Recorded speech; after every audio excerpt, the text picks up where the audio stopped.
Hi, I'm Sarah Stinchcomb, and I am here to welcome you all to the Demystifying Dyslexia Conference 2020. I will be speaking later, but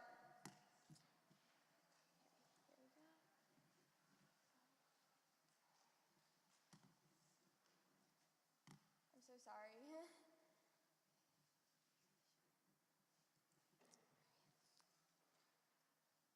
that right?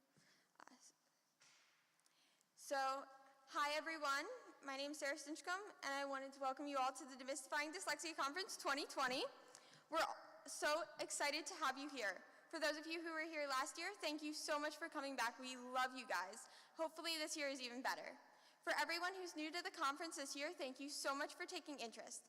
We have a ton of great information this year, but we also had some great information, or some great presenters from last year, and all of those presentations are up on the Millersville English blog. Before we begin, we need to thank our sponsors.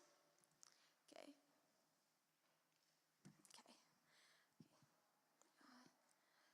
The Millersville, oh, I'm so sorry. What's going on?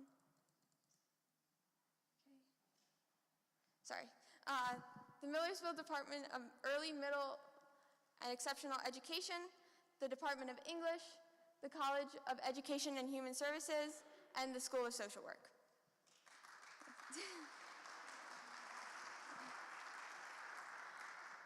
We have some amazing speakers and presenters lined up for you today, but for now you have to listen to me for the next 3 or 4 minutes.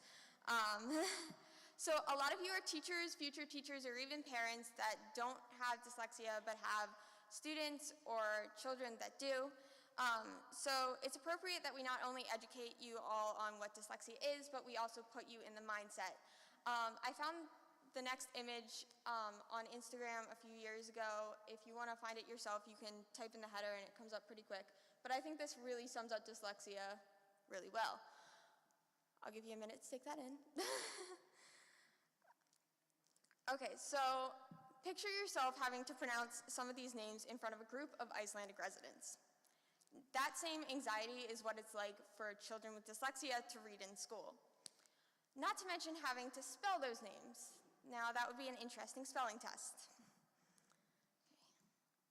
Now for the parents in the audience, you've probably been through the experience of trying to get accommodations for your children, the school district claiming that there isn't enough evidence to say a certain student is having trouble with the material and that they've just fallen a little bit behind. But you're not crazy. It's not hard to figure out if a student has severe dyslexia. About 1.5 years ago, I was working with a group of about 20 students that were going into the 1st grade. It took me 3 days to figure out which child had dyslexia.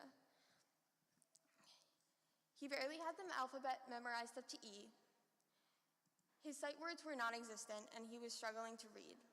It was so blatantly obvious to me that he had dyslexia, yet so many kids like him go undiagnosed for years. This is truly a problem, and the best way to fix it is through